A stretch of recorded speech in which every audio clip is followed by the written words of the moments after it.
good morning, good afternoon and good evening. This video may reach you at any point of time. This is our first video regarding our first paper, that is financial reporting, which is Group 1 Paper 1. So to begin with, I would like to suggest you all that for financial reporting, the first main part is to refer your module. We have seen in the past that the paper comes out of the questions from the RTPs, that is revision test papers, from mock test, from past papers and even from the modules itself. Sometimes the questions are repeated with the same numbers. So I would not suggest that you expect that the same questions are there in your paper, but I would definitely make you feel that if you solve all the questions of the module, you would be a very much confident person to write a paper. Secondly, you should always go through all the chapters. Like, people tend to do selective studies. That's not the thing for financial reporting, as you should have the interlinking for all the Ind ASs, because any Ind AS may come with another Ind AS and you must be able to interlink those. So, like, the basic one is financial instruments, which may be seen with any of the questions of your previous other Ind ASs. So if you miss out any, it's a very difficult part to move on. Secondly, the materials to be used, I told you that you have to go through all the modules. Second would be all the mock test papers which are available on site or on the institute site or on the Google. Second would be all the past papers. Like, you have to solve the past papers to know what is the trend of examinations, how the difficulty level is of the examinations, how are you well prepared to write the examination for that 3 hours. Third would be the revision test papers. These are really like a Bible for you. All this would definitely cover around 80 to 100 marks in your examinations. For further, you can also refer to some mock tests available online, or you can write the paper self. But I would always strongly suggest that always write 3 mock tests before going for the final examination. The final examination should not be your mock test. You have to write 3 examinations considering 15 minutes of the reading time and 3 hours of your writing paper time. You have to sit at a place and write for those 3 hours. You will be able to know that how much your thoughts can articulate an answer and put down on the paper.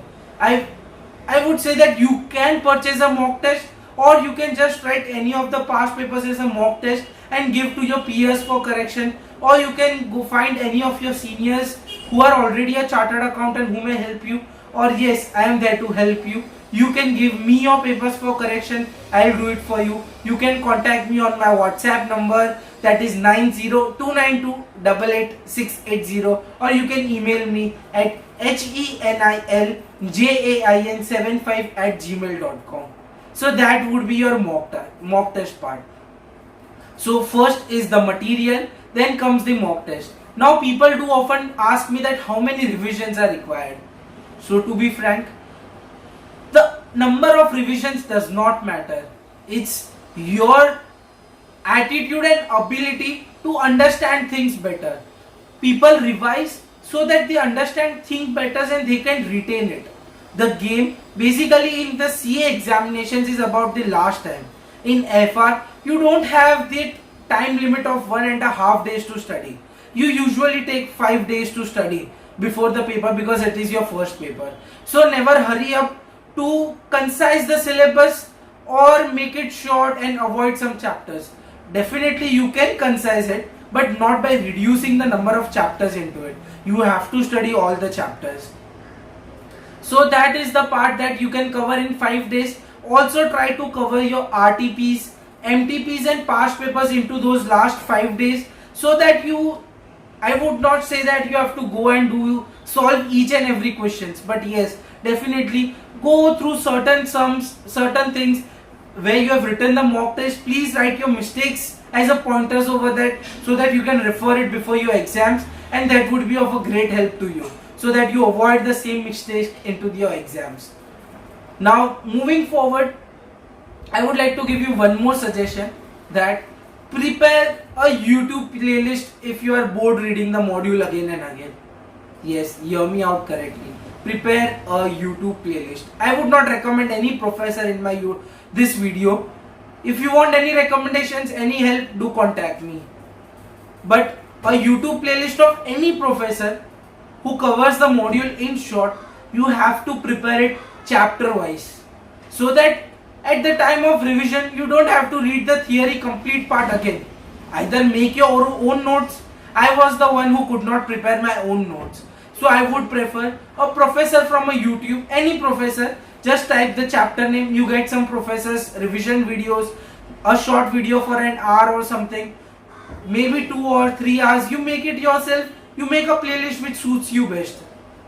This playlist will help you to revise the chapter as quickly as possible, and then you can focus on the study, the solving part. It's that you cannot avoid the theory in a practical subject. You should know the theory, because sometimes you may have to write the theory to explain a particular problem. So that was the part for FR. Moving forward, I would like to show you my FR paper which I had written. This is the question paper for your reference, and this is my answer sheet.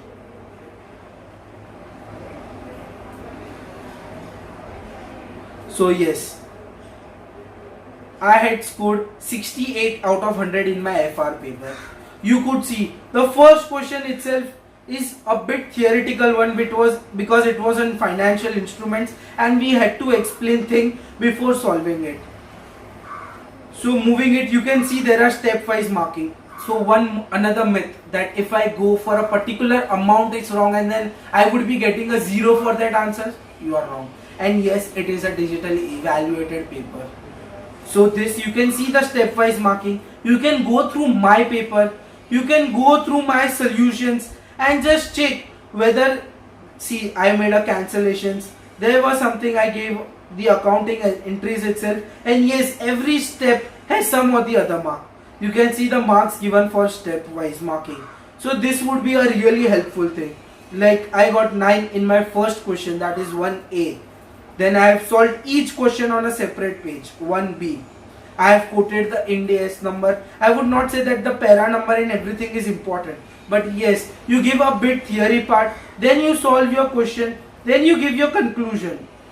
Because that would be a more presentable part. And always start a fresh question on a fresh page, so that there is no totaling mistake and anywhere anything. In my 1B, I could get 2.5 marks because I would have made certain mistake and I have got 0 in my 1B step 2. So aggregate of my question was 11.5. In similar basis, you can go through my other questions. You would see that I have written much of the theory and marks are allotted for theory as well. Not only the practical, though it is a practical paper, but you have to state about theory as well. So theory, practical and everything would make up a paper. I would not suggest that you go and learn each and every line of the module. But yes, definitely you should know the concept, because concept builds everything. So hope you like this video. Do share with your CA final friends, and if you have any query, do comment or contact me on my contact details. Thank you.